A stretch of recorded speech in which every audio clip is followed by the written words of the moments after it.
The attack began at exactly midnight, Earth Standard Time. Across 12 star systems, human forces struck with precision that stunned the galaxy. The first target was Bellic Station, the massive Corvan shipyard that built most of the Council's heavy warships. Commander Alex Torres floated in zero gravity outside the station's hull. His team of 30 Marines had spent 6 hours moving through the asteroid field that surrounded Bellic. The Corvan had built their shipyard here because they thought the floating rocks would protect them from attack. They never considered that humans might use those same asteroids as cover. Target acquired, Torres whispered into his communication device. Quantum charges are in position. The Corvan guards inside the station had no idea that death was crawling across their hull. Human Marines were smaller than most alien species, which meant they could move through spaces that larger beings could not reach. Torres had trained his people to use this advantage. Charges armed, reported Sergeant Tim Clark from the station's main power core. Ready for detonation on your command. Torres looked through his helmet at the massive alien ships being built inside the station. Each one was designed to carry enough firepower to destroy a human colony. In 5 minutes, they would all be scrap metal floating in space. All teams. Report ready, Torres said. Detonation in 3, 2, 1. The explosions tore through Bellic Station like lightning through paper.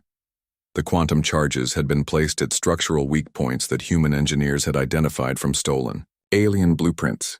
The station broke apart in a chain reaction of fire and metal that could be seen from the next star system.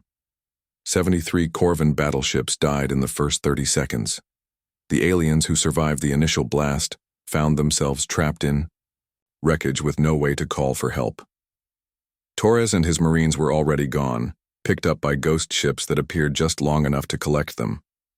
3 star systems away, Captain Nicole Baker was leading a very different kind of attack. The Zentari defense grid around their capital world was the most advanced military installation in the galaxy. It had never been successfully attacked in over 2,000 years. Baker's squadron of 20 ghost ships approached the grid from 12 different directions. The stealth technology that made them invisible to alien sensors was humanity's greatest advantage. The Zentari had sophisticated defenses, but they could only defend against enemies they could see. Defense Platform 7 is in range, reported Lieutenant Gary Brooks from his fighter. Initiating attack run. The human ships moved like deadly insects around the massive alien structures. Each defense platform was the size of a small moon and armed with weapons that could destroy entire fleets. But the aliens had built them to fight other large ships in traditional battles. Ghost Squadron, this is Baker, Nicole said into her radio. Remember, we're not trying to destroy the platforms. We're trying to disable their communication systems. Hit the transmitter arrays and get out. The attack was like watching children take apart a machine by removing one small part at a time. Human fighters darted in, fired precisely at communication arrays and vanished before the alien defenses could respond. Within an hour, the most powerful defense grid in the galaxy was blind and deaf. Lieutenant Colonel Ben Harris was having the most success at Nexus Point, the central communication hub for the entire Galactic Council. The station was built inside a hollow asteroid and defended by the best technology from all 12 Council species. It should have been impossible to attack. Harris had taken a different approach. Instead of attacking the station, his team had spent 3 weeks slowly replacing members of the maintenance crew with humans using advanced disguise technology. When the attack began, the saboteurs were already inside. Phase 1 complete, Harris reported as alien security systems began shutting down throughout the station. We now control life support, artificial gravity, and internal communications.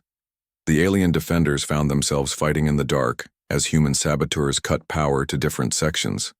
Emergency lights flickered on and off as the humans played games with the station's computer systems.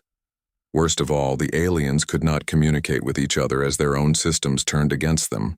This is impossible, shouted Corvan Security Chief Gakthor as he tried to coordinate a response. How are they controlling our own technology? The answer was simple but terrifying. Humans had been secretly studying alien computer systems for decades. Dr. Cooper's scientists had learned to hack into alien networks in ways the aliens had never imagined. The security systems that were supposed to protect Nexus Point had become weapons in human hands. Harris and his team didn't just disable the communication hub. They downloaded every piece of classified information in the station's computers.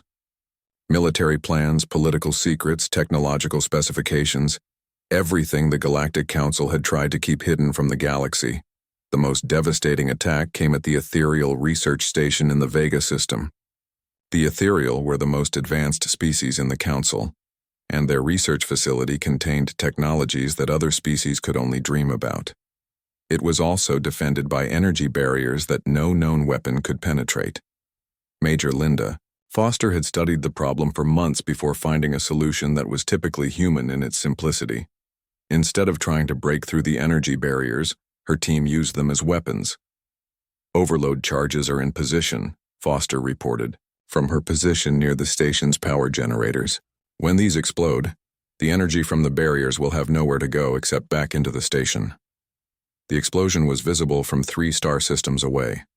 The ethereal energy barriers, designed to protect the research station, instead tore it apart from the inside. Centuries of advanced research vanished in seconds as the station collapsed into a ball of pure energy. Across the galaxy, similar attacks were succeeding beyond humanity's wildest hopes. The rigid alien military structures that had maintained peace for millennia were falling apart under assault from an enemy that didn't follow any rules they understood. High Chancellor Vexthul received the first reports while meeting with his military advisors on Centauri Prime. The news made no sense to him. 12 installations attacked simultaneously, Vexthul demanded. How is this possible? Human ships were detected in our space less than a week ago. General Morkoth of the Corvan military was studying tactical displays that showed destruction across Council space. The humans somehow coordinated attacks across the entire galaxy. This level of military organization should be impossible for such a primitive species. Primitive? Admiral Sektar of the Zentari fleet laughed bitterly. Primitive species do not destroy our most advanced facilities with such precision. We have been deceived. The reports kept getting worse. Human forces had not only attacked Council installations but had disappeared completely afterward. The ghost ships that had carried out the strikes were invisible to all scanning attempts. It was as if the humans could appear anywhere and vanish at will. How many ships did we lose at Bellic Station? Vexthul asked, dreading the answer. 73 battleships under construction and 15 defense vessels, General Morkoth replied. The entire facility is gone. It will take years to rebuild. Similar losses were reported from every attack location. In less than 72 hours, humanity had crippled the military capacity of the most powerful force in the galaxy. The species the Council had dismissed as primitive children had struck with the precision of master strategists. What are our casualties? Admiral Sektar asked. General Morkoth checked his reports. Over 50,000 military personnel killed or missing. Twice that number wounded. Material losses are beyond calculation. And human casualties? The silence that followed was more frightening than any battle report. Finally, General Morkoth spoke. Unknown. We have no confirmed kills of human personnel. They attacked 12 major installations and somehow did it without losing a single ship or soldier that we can confirm. High Chancellor Vexthul felt fear for the first time in centuries. The humans had not just attacked them, they had humiliated them. The species that ruled the galaxy through superior technology and ancient wisdom had been outfought by newcomers who had barely left their home star system. Issue emergency mobilization orders to all Council fleets, Vexthul commanded. Recall every ship from patrol duty. We are now at war with humanity. What about their ultimatum? General Morkoth asked. We gave them 30 days to surrender. Vexthul's laugh was bitter. I think it's clear that humanity has given us their answer. The question now is whether we are strong enough to survive what comes next. The news from Centauri Prime hit Earth like lightning. Within hours of the Liberation's return, emergency meetings began in every major city. Admiral Kate Sullivan stood before the Terran Defense Command in Geneva, watching angry faces fill the giant screen showing representatives from colonies across human space. 30 days. Admiral Sullivan said, her voice cutting through the noise. The Galactic Council gave us 30 days to surrender everything we have built among the stars. Governor Pete Williams from New Colorado Colony was the first to speak. They want us to abandon 12 thriving worlds, millions of people who have made their lives out there. It's not just the colonies, added Director Carol Martinez from the Luna Research Station. They want us to forget about the stars completely. To stay trapped in our own solar system forever. Dr. Ryan Cooper had been silent during the shouting. Now he stood up from his seat at the back of the room. Most people knew him as Earth's top scientist, but few knew about his other job. For 20 years, he had been running humanity's most secret project. Admiral Sullivan, Dr. Cooper said quietly, I need to speak with you privately. There are things about our situation that this council doesn't know. An hour later, Admiral Sullivan followed Dr. Cooper through security doors she had never seen before. Deep under the Swiss mountains, they entered a facility that officially did not exist. The Project Prometheus laboratories stretched for kilometers in every direction. How long has this been here? Admiral Sullivan asked, staring at weapons and spacecraft she could not identify. Since first contact with the Corvin 23 years ago, Dr. Cooper replied. We knew this day might come. The moment we met the first alien species, we began preparing for the possibility that they would not be friendly. They walked past laboratories where scientists worked on technologies that seemed impossible. In one room, engineers were building missiles that could phase through solid matter. In another, weapons specialists tested energy beams that could cut through the strongest alien armor. The Galactic Council thinks we are primitive, Dr. Cooper continued. They believe our colonial militias are barely organized groups of farmers with basic weapons. They have no idea what we really built out there. Commander Alex Torres was waiting in the main briefing room. He was a man who had spent 15 years fighting in the colonial wars that the Council thought were so unimportant. His face showed the scars of battles on worlds where the weather could kill you, and the native life was worse. Admiral, Commander Torres said with a salute, my people have been ready for this fight since we first left Earth. The colonies aren't just settlements, they're fortresses. The presentation that followed opened Admiral Sullivan's eyes to a truth the galaxy would soon learn. Humanity had not been building peaceful colonies. They had been building military bases disguised as civilian settlements. Every world humans had settled was a potential weapon. New Colorado looks like a farming world, Dr. Cooper explained as images filled the screen. But under those farms are weapons factories. The miners on Kepler Station are actually trained soldiers. The research facility on Tau Ceti is our largest military shipyard. Chief Engineer Maya Davis joined the briefing with news that made Admiral Sullivan smile for the first time in days. The quantum disruptor missiles are ready for deployment. We have 3,000 of them spread across our hidden bases. What do they do? Admiral Sullivan asked. They phase through alien shields like the shields aren't there, Maya replied. Then they explode inside the enemy ship. The aliens never developed this technology because they never needed to. Their wars follow rules.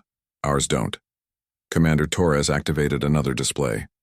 The Council thinks our military is weak because they only see our public forces. The real strength is in the Colonial Defense Corps. Every human settlement has trained soldiers who know how to fight in space, on planets, and in conditions that would kill most aliens. The most impressive revelation came when Dr. Cooper showed Admiral Sullivan the hidden fleet. Scattered across dozens of asteroid fields and hidden bases, humanity had built over 500 warships. They were smaller than the massive alien battleships, but they were faster, more maneuverable, and designed by a species that had learned warfare in the hardest school possible. We call them ghost ships, Dr. Cooper said.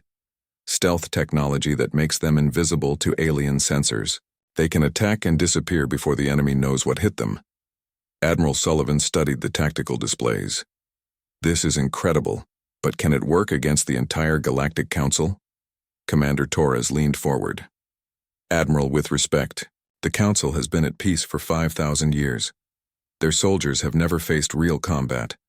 Our people have been fighting for survival since we left Earth. Which do you think makes better warriors? The plan that emerged was audacious beyond belief. Instead of waiting for the Council to attack Earth, humanity would strike first. Simultaneous attacks on 12 major Council installations would cripple their ability to coordinate a response. The aliens expect us to either surrender or make a desperate last stand around Earth, Dr. Cooper explained. They will never see this coming. Maya Davis brought up the target list. Bellic Station, the main Corvin shipyards. Centauri Defense Grid Alpha, their capital's outer defenses. The Council Communication Hub at Nexus Point. 12 targets that will paralyze their military command. How do we coordinate attacks across the entire galaxy? Admiral Sullivan asked. Quantum communication networks, Maya replied. Another technology we developed that the aliens don't have. We can send messages instantly across any distance. Commander Torres stood up. Admiral, my teams are ready to deploy immediately. We've been training for this operation for years. Every soldier knows their target, their mission, and their backup plans. Admiral Sullivan walked to the large display showing human space. Red dots marked their colonies, but now she could see the blue dots showing their hidden military bases. Humanity had been preparing for this war since they first reached the stars. Dr. Cooper, how long do we need to be ready for full deployment? 72 hours. Our forces are already moving to attack positions. The ghost ships are cloaked and waiting. The quantum disruptor missiles are loaded and targeted. What about casualties? Admiral Sullivan asked the question that had been weighing on her mind. Commander Torres answered with the confidence of a man who had fought impossible battles and won. Admiral, we're not just fighting for our colonies. We're fighting for the right to exist as a free species. Our people understand the stakes. The meeting continued through the night as they refined the attack plans. Every detail was checked and double-checked. The fate of humanity would be decided in the next few days. As dawn broke over the Swiss mountains, Admiral Sullivan made the decision that would change galactic history. Operation Breakout is approved. All forces will attack simultaneously in 72 hours. Dr. Cooper activated the quantum communication system. Across human space, military commanders received the same message. The hidden bases came alive with activity. Soldiers who had been disguised as farmers and miners revealed their true nature. Ghost ships powered up their engines and began moving toward their targets. The Galactic Council believed they were dealing with primitive humans who would either surrender in fear or fight a hopeless defensive battle. They had no idea that humanity had spent decades preparing for this exact moment. In 3 days, the galaxy would learn that humans were not the peaceful species they pretended to be. The Council had threatened to destroy humanity's dreams of joining galactic civilization. Now humanity would show them what happened when you threatened the dreams of a species that had fought its way from caves to the stars. The war that would reshape the galaxy was about to begin, and the aliens had no idea what was coming for them. The stars looked different from the bridge of the UES Liberation as it moved through space toward Centauri Prime. Captain Jake Morrison stood near the large window and watched the alien sun grow bigger with each passing hour. This was humanity's first real chance to join the galaxy's most powerful group. The Galactic Council had ruled space for thousands of years, and now Earth wanted to be part of it. Ambassador Lisa Grant checked her notes one more time. She had spent months preparing for this meeting. Every word she would speak had been chosen, carefully. The documents in her hands contained everything about Earth's history, culture, and science. She believed these achievements would prove that humans deserved respect among the stars. How much longer until we reach their space? Lisa asked the captain. Jake looked at his screens. About 6 hours. The Centauri patrol ships should meet us soon. The crew was nervous but excited. They were making history. No human had ever stood before the Galactic Council. Earth had only discovered faster-than-light travel 50 years ago. Since then, they had built colonies on 12 worlds and made contact with several alien species. But the Council remained mysterious and powerful. Doctor. Kevin Brown, the mission's science advisor, walked up to them. I still can't believe how advanced their technology is. Our sensors can barely understand how their ships work. Lisa nodded. That's exactly why we need this alliance. Think of what we could learn from species that have traveled the stars for millennia. The first Zentari patrol ship appeared on their screens like a silver dart. It was beautiful and deadly looking. More ships joined it until a full squadron surrounded the human vessel. Jake received a message telling them to follow the patrol to the council station. Centauri Prime was a massive space station orbiting a bright blue star. It was bigger than Earth's moon and covered in towers that reached toward space. Millions of beings from dozens of species lived and worked there. The Liberation looked tiny next to the alien structure. Docking Bay 7, Jake announced as he guided their ship into the station. Everyone ready? Lisa straightened her formal uniform. As ready as we can be. The docking process took an hour. Alien technology helped guide their ship into place. When the airlocks connected, Lisa felt her heart beat faster. She was about to meet beings who had conquered the galaxy through diplomacy and advanced science. The Zentari greeting party was impressive. Tall creatures with blue skin and 4 arms, they wore robes that seemed to glow with their own light. Their leader stepped forward and spoke through a translation device. Welcome to Zentari Prime. I am Council Secretary Mordain. The High Chancellor will see you shortly. They walked through corridors filled with beings Lisa had only seen in books. The Corvin looked like walking tanks with metal armor built into their skin. The ethereal Ethrin floated rather than walked, their bodies seeming to be made of living light. Dozens of other species moved through the station on business Lisa could not imagine. The council chamber was enormous. 12 thrones arranged in a circle, each one designed for a different species. The human delegation walked to the center where a small platform waited for them. Lisa felt very small under the gaze of the most powerful beings in the galaxy. Hi. Chancellor Vexthul was the largest Zentari Lisa had ever seen. His 4 arms moved as he spoke, and his voice carried the weight of absolute authority. So the humans have come to request membership in our council.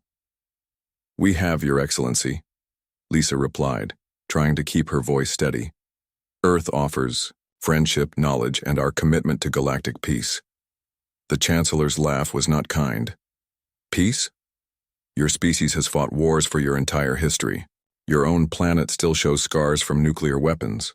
Lisa had expected this criticism. Yes, we have known conflict, but we have also known growth. We learned from our mistakes.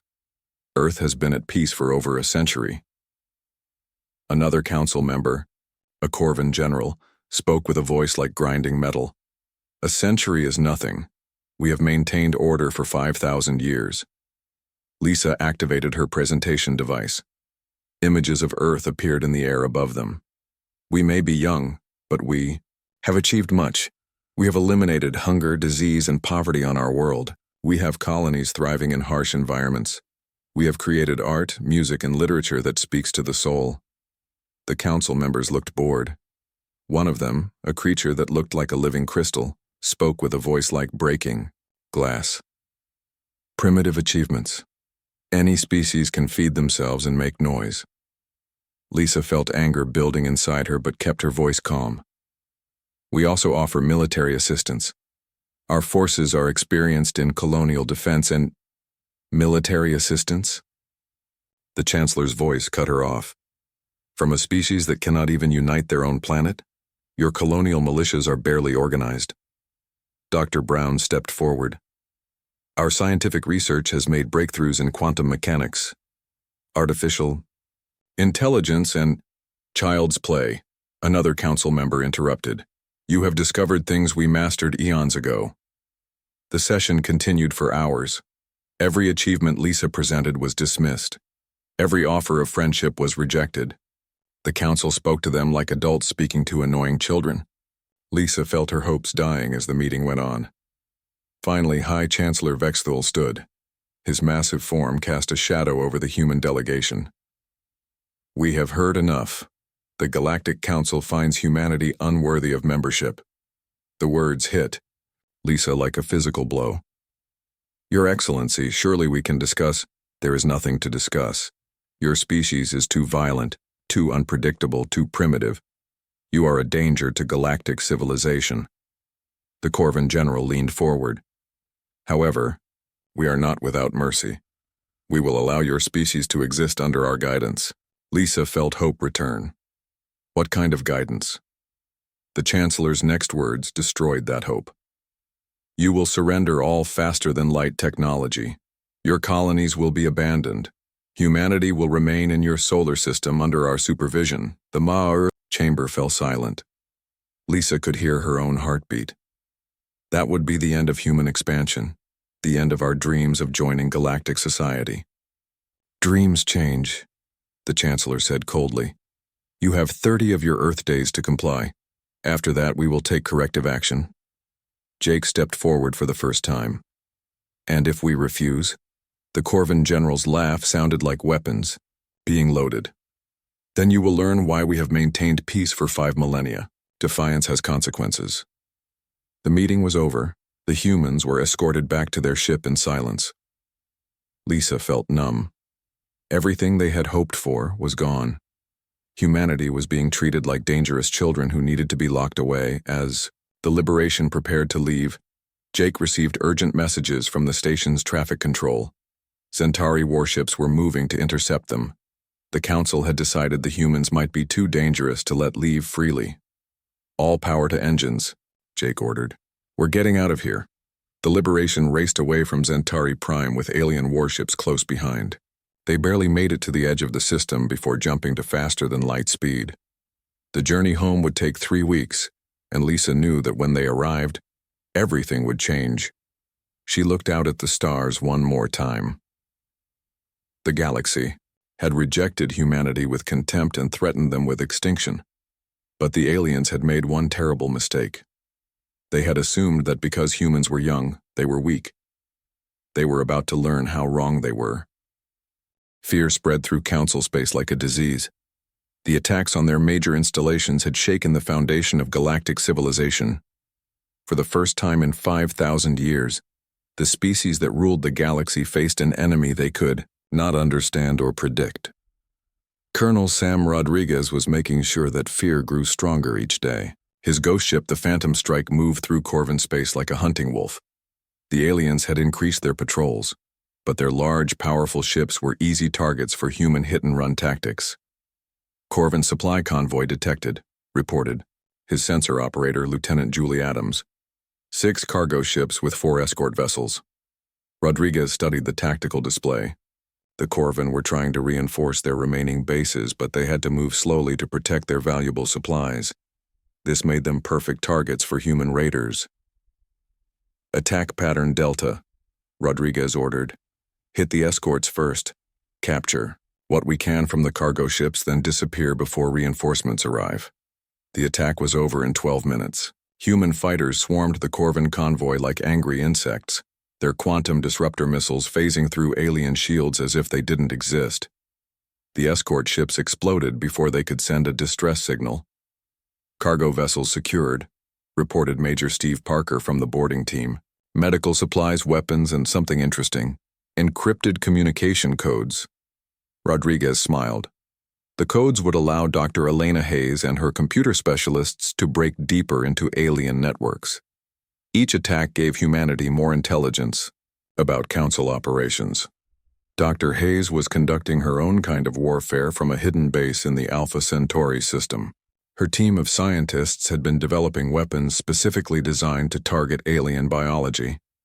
The concept horrified the civilized species of the Council, but humans had learned long ago that survival sometimes required terrible choices.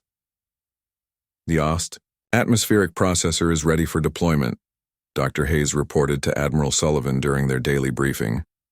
One deployment will make a planet's air toxic to Centauri physiology while remaining harmless to humans. We're not planning to commit genocide, Doctor. Admiral Sullivan replied carefully. Of course not, Dr. Hayes said. But the psychological impact of knowing we could do it will be enormous. The Council species have never faced biological warfare. They don't understand how to defend against it. The fear was already working. Alien civilian populations were demanding that their governments end the war with humanity before worse attacks occurred. Protests filled the streets of Centauri Prime, as citizens realized their supposedly superior military could not protect them. Captain, Troy Mitchell discovered just how effective human adaptation could be when his ship, the Relentless, was badly damaged during a raid on a council supply depot. Half his crew was injured and his engines were failing, but Mitchell refused to abandon the mission. Chief, can we get engines back online? Mitchell asked his engineering officer. Chief Warrant Officer Dan Foster shook his head. The alien weapons fried our power systems. We need parts we don't have. Mitchell looked at the wreckage of the alien depot floating around them. Then we'll make our own parts, strip everything useful from those alien ships and integrate it with our systems. What followed was 3 days of desperate engineering that produced something no one had seen before. Human technology merged with alien systems created a hybrid ship that was more powerful than either design alone. The Relentless limped home, but it carried weapons and shields that amazed human engineers. This is impossible, Dr. Cooper said when he examined Mitchell's ship. You integrated 7 different alien technologies into human systems. The power output is 60% higher than our best designs. Impossible is just another word for something we haven't figured out yet, Mitchell replied. My crew needed to survive, so we adapted. The breakthrough came when Commander Grace Peterson led a daring raid on the Council's central archives on Terminus Station. The facility contained the complete history and technology of galactic civilization.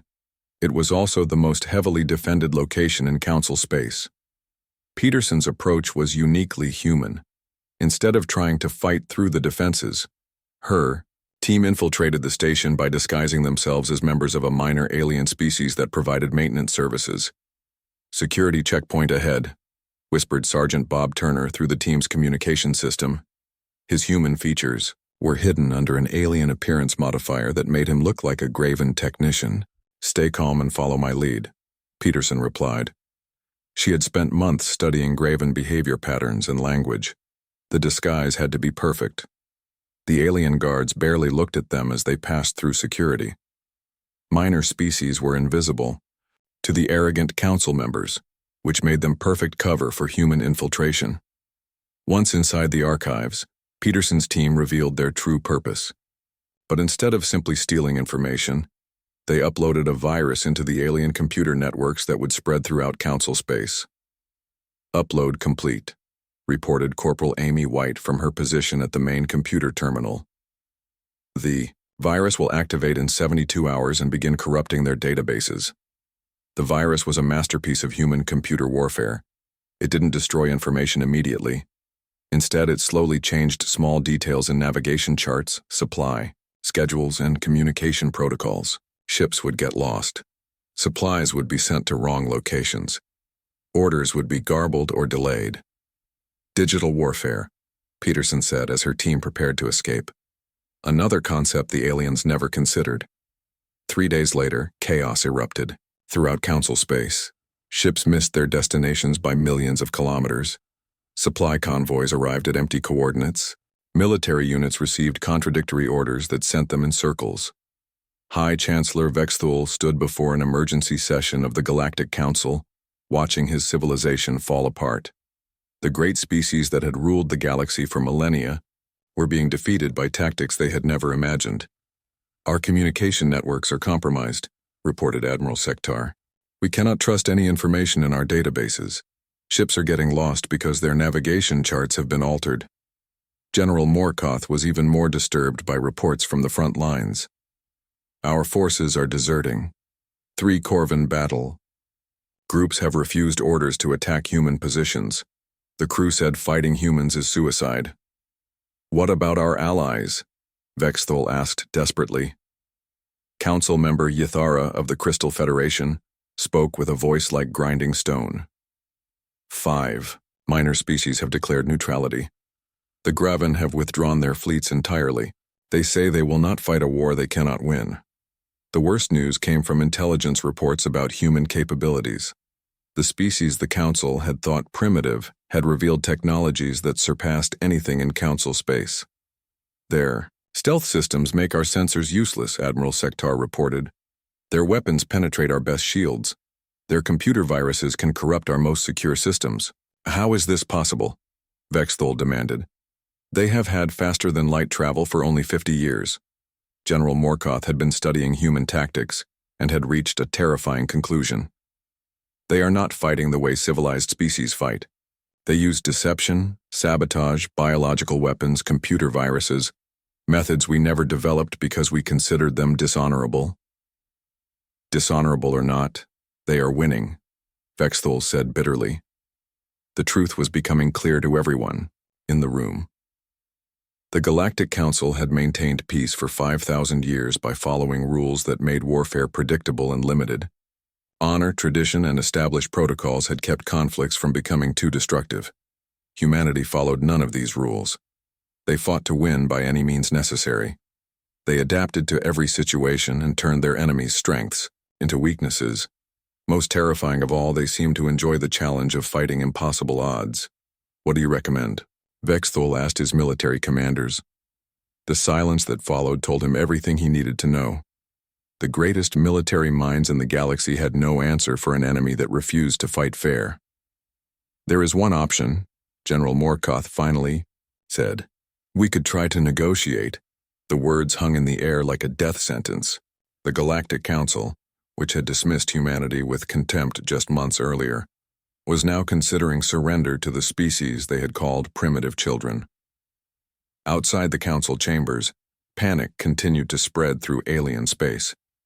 Civilian ships fled toward the galaxy's outer rim. Trade collapsed as merchants refused to travel through human-controlled space. Entire star systems declared independence from the council rather than face human retaliation. The war was far from over, but the outcome was becoming clear. Humanity had not just challenged the galaxy's greatest power. They were destroying it from within, using weapons the aliens had never imagined and tactics that shattered 5,000 years of military tradition. The species that had threatened to cage humanity in their home system were learning what happened when you underestimated the descendants of Earth. The final battle for the galaxy's future took place in the Zentari home system. High Chancellor Vexthul had gathered every remaining council ship around their capital world for one last desperate stand. 3,000 alien vessels formed defensive rings around Zentari Prime, their weapons pointing toward the outer system where human forces were gathering. Admiral Kate Sullivan stood on the bridge of her flagship, the UES Defiance, watching the alien formations through her tactical displays. The Council had assembled the largest fleet in galactic history, but she could see the fear in their positioning. They were fighting defensively, trying to protect what they had instead of seeking victory. All human fleets report ready, announced Captain Derek Stone from his position at the communication console. Ghost squadrons are in position. Strike teams are prepared for boarding operations. The human fleet looked tiny compared to the massive alien armada. Only 400 ships against 3,000 seemed like impossible odds. But Admiral Sullivan had learned that humans specialized in impossible victories. This is Admiral Sullivan, to all human forces, she said into her communication system. Today we finish what the Council started when they threatened our freedom. Remember, we're not just fighting for Earth. We're fighting for the right of every species to reach for the stars. The battle began with humanity doing what they did best, the unexpected. Instead of attacking in one large formation, human ships split into 17 different groups and attacked from every direction at once. The rigid alien command structure had never faced such complex tactics. Captain Stone led the first wave, his ship diving toward the outer defensive ring at an angle that confused alien gunners. All ships, attack pattern Chaos 7. Keep them, guessing where we'll hit next. The alien commanders had prepared for a traditional space battle between large fleets. They expected humans to charge their defenses and be destroyed by superior firepower. Instead, human ships moved like a swarm of insects, hitting weak points and vanishing before the aliens could respond. Their formation is collapsing on the northern flank, reported Lieutenant Commander Jack Wilson from his fighter squadron, requesting permission to exploit the opening. Granted, Admiral Sullivan replied. All units, press your attacks. Keep them off balance. The breakthrough moment came when Major Linda Foster led her Marine battalion in an assault on the Council. Command ship. The massive Zentari dreadnought was the size of a small city, but human boarding tactics turned that advantage into weakness. "Remember, we're not trying to capture the ship," Foster told her Marines as their assault pods raced toward the alien vessel. "We want High Chancellor Vex Thule alive. Everything else is expendable." The human Marines cut through the ship's hull, using thermal charges that alien engineers had never imagined. Once inside, they moved through corridors designed for beings twice their size, using their smaller stature to reach critical systems. "Engineering secured," reported Sergeant Phil. "Carter, life support is under our control. Bridge is 3 levels up," Foster replied, checking her tactical display. "Alpha Team, disable their weapons systems. Bravo Team, take control of communications. Charlie Team, with me to capture the Chancellor." The aliens found themselves fighting in their own ship without lights, artificial gravity, or breathable air.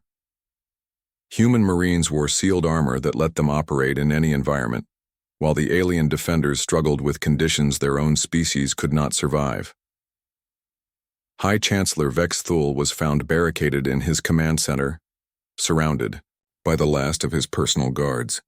The mighty being who had dismissed humanity with contempt was now cowering behind furniture as human soldiers advanced on his position. "Surrender," Foster called out in the alien's own language. "Your fleet is beaten. Your government is finished, but you can still save lives by ending this war." The Chancellor looked around at his defeated guards and broken command systems. Through the torn hull of his ship, he could see human vessels destroying the remaining Council fleet with methodical precision. "I surrender," Vex Thule said, his forearms trembling with rage and fear. "But you will find ruling the galaxy more difficult than conquering it."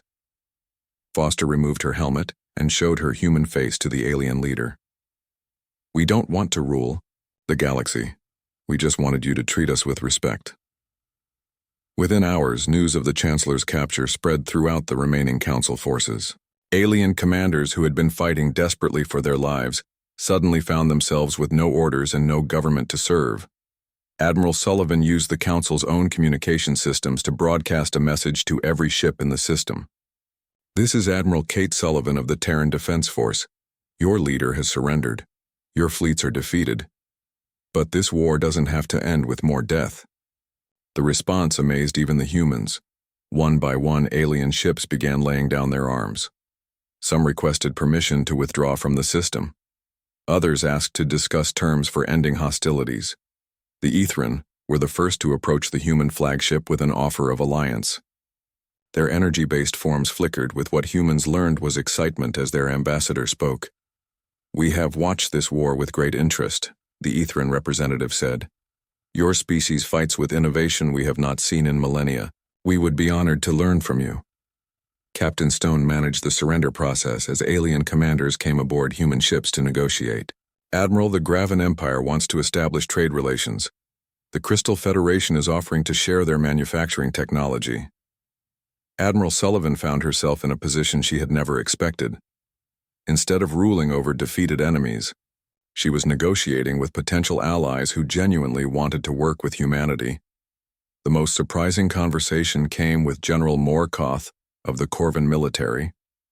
The alien warrior's armor was scarred from battle, but his attitude had changed completely from their first meeting. "Your Marines fight with honor," General Morkoth said through his translation device. "They could have killed many more of my soldiers, but they chose to disable rather than destroy when possible. This is the conduct of true warriors. We fight when we have to, but we prefer to build," Admiral Sullivan replied. "The galaxy is big enough for all of us." 3 months later, the new Galactic Alliance held its first meeting on a neutral space station. Representatives from 47 species gathered to establish a government based on equality rather than ancient power. Captain Jake Morrison, who had begun the story as Earth's hopeful ambassador, now served as humanity's first representative to the new galactic government. The man who had once begged for acceptance now helped write the laws that would govern interstellar civilization. "The old council ruled through fear and tradition," Morrison said during the opening ceremony. "We will govern through cooperation and mutual respect." The changes were dramatic and swift. Species that had been suppressed under council rule suddenly found themselves with equal voices in galactic affairs. Trade flourished as human merchants brought their innovative business practices to alien markets. Dr. Elena Hayes established the first integrated research station where human and alien scientists worked together on projects that neither species could have completed alone. "We're not trying to replace alien knowledge," she explained. "We're trying to combine the best of all our civilizations." The military transformation was equally impressive. Colonel Sam Rodriguez found himself training alien officers in human, tactical methods while learning alien technologies in return. "Every species brings something unique to warfare," Rodriguez said. "Combined properly, we become stronger than any of us could be alone." High Chancellor Vexthul was not executed or imprisoned. Instead, he was given a position in the new government's Historical Research Division. His knowledge of the old council's mistakes helped the Alliance avoid repeating them. "I underestimated humanity because I thought age meant wisdom," Vexthul admitted during one of his historical reports. "I learned that innovation and determination are more valuable than tradition." The galaxy that had once rejected humanity with contempt now looked to Earth for leadership in exploration and development. Human colonies became centers of learning, where species from across the galaxy came to study human adaptability and innovation. Admiral Sullivan often stood on observation decks watching mixed crews of humans and aliens working together on projects that would have been impossible under the old council. Ships carried crews from a dozen different species. Research stations buzzed with scientists sharing knowledge that advanced everyone. "We didn't conquer the galaxy," Admiral Sullivan reflected during an interview with Galactic Media. "We liberated it from a system that said some species were better than others. Now every species can reach their full potential." The transformation was not without challenges. Some species struggled to adapt to the new equality. Others found human methods too chaotic for their ordered minds. But gradually, the galaxy learned that diversity made everyone stronger. Captain Derek Stone, now commanding integrated fleets of human and alien vessels, discovered that mixed crews often performed better than single-species teams. Humans bring creativity and adaptability. Aliens bring knowledge and precision. Together, we can solve problems none of us could handle alone.